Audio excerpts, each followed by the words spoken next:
గడప గడపకు వెళ్లడం కోసం పార్టీ విస్తృత స్థాయి సమావేశం పెడితే 56 మంది పరిశీలకులు ఎందుకు డుమ్మా కొట్టారు?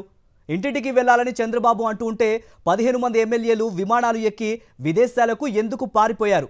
అమెరికాలో తానాతందార సభల పేరుతో తప్పించుకొని ఎందుకు పారిపోయారు? సంక్షేమం అందక, అభివృద్ధి లేక, చేసిందేవీ లేక, చెప్పేదేమీ లేక, గడప గడపకు వెళ్లలేక ఎమ్మెల్యేలు నేతలు చేతులెత్తేస్తున్నారా? సీఎంగా చంద్రబాబు గ్రాఫ్ దారుణంగా పడిపోయిందని సొంత పార్టీ ఎమ్మెల్యేలే గుసగుసలాడుతున్నారా? గంటల పాటు సాగిన టీడీపీ విస్తృత స్థాయి సమావేశంలో బాబులో అసంతృప్తి, అసహనం, ఆగ్రహం తప్ప ఇంకేమీ లేదని సొంత పార్టీ నేతలు చర్చించుకుంటున్నారు. చంద్రబాబు ఆగ్రహించారు, చంద్రబాబు మండిపడ్డారు, చంద్రబాబు చురకలంటించారు, చంద్రబాబు అసహనం వ్యక్తం చేశారు, చంద్రబాబు అసంతృప్తి వ్యక్తం చేశారు, చంద్రబాబు సూచించారు. ఈ సమావేశం ఇంతటితో సమాప్తం. 6 ముక్కల్లో చెప్పాలంటే టీడీపీ విస్తృత స్థాయి సమావేశంలో జరిగింది ఇదే. అధికారంలోకి వచ్చి ఏడాదైన సందర్భంగా సుపరిపాలనలో తొలి అడుగు ఇంటింటికి టీడీపీ పేరుతో చంద్రబాబు ఓ కార్యక్రమాన్ని రెడీ చేసి పెట్టారు. గతంలో గడప గడపకు మన ప్రభుత్వం అంటూ వైఎస్ఆర్సీపీ చేపట్టిన కార్యక్రమంలాగే ఎమ్మెల్యేలు నేతలు గడప గడపకు వెళ్లాల్సి ఉంటుంది.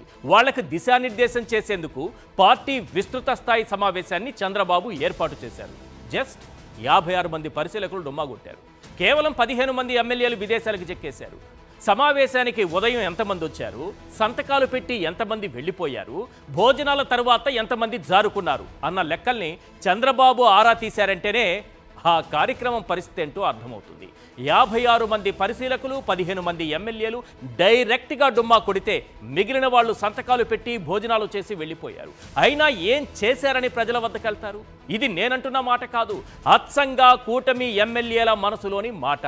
భయంతో ఎమ్మెల్యేలు పారిపోతుండొచ్చు, చంద్రబాబు బెదిరింపులతో వాళ్లను లొంగదీసుకునే ప్రయత్నం చేయొచ్చు, బలవంతంగా గడప గడపకు పంపొచ్చు.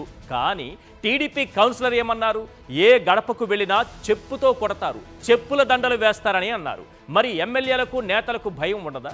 అందుకే ఇంతమంది డుమ్మా కొట్టారు. ఇంకా ఆశ్చర్యకరమైన విషయం ఏంటంటే చాలామంది ఎమ్మెల్యేలు తానా సభల పేరుతో విదేశాలకు చెక్కేయాలని చూస్తుంటే మరికొంతమంది ఎమ్మెల్యేలు అడిగి మరీ ఇన్విటేషన్లు తెప్పించుకుంటున్నారట, ఇక్కడి నుంచి తప్పించుకుంటున్నారట.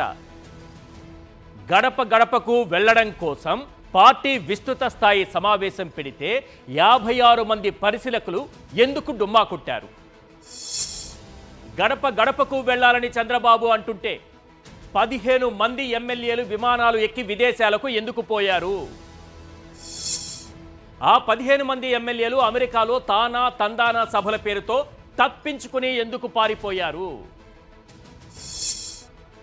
గడప గడపకు వెళ్లడం ఇష్టం లేని ఎమ్మెల్యేలు వ్యక్తిగత కారణాల పేరుతో విదేశాలకు పారిపోవాలని ప్లాన్ చేసుకుంటున్నారా? గడప గడపలో చెప్పుల దండ వేయటం ఖాయమని ఆ టీడీపీ నేత బహిరంగంగా వ్యాఖ్యానించడంలో ఆంతర్యం ఏంటి? సంక్షేమం అందక, అభివృద్ధి లేక, చేసిందేమీ లేక, చెప్పేదేమీ లేక, గడప గడపకు వెళ్ళలేక ఎమ్మెల్యేలు నేతలు చేతులెత్తేస్తున్నారా? సీఎంగా చంద్రబాబు గ్రాఫ్ దారుణంగా పడిపోయిందని సొంత పార్టీ ఎమ్మెల్యేలే గుసగుసలాడుతున్నారా? కొందరు ఎమ్మెల్యేల పనితీరు బాగాలేదని బాబు అంటుంటే అసలు బాబు పనితీరే బాగాలేదని ఎమ్మెల్యేలు ఫీల్ అవుతున్నారా? తమకంటే ప్రభుత్వంపైనే ఎక్కువగా ప్రజా వ్యతిరేకత ఉందని కూటమి ఎమ్మెల్యేలు చర్చించుకుంటున్నారా? గంటల పాటు సాగిన పార్టీ విస్తృత స్థాయి సమావేశంలో బాబులో అసంతృప్తి, అసహనం, ఆగ్రహం తప్ప ఇంకేమీ లేదా?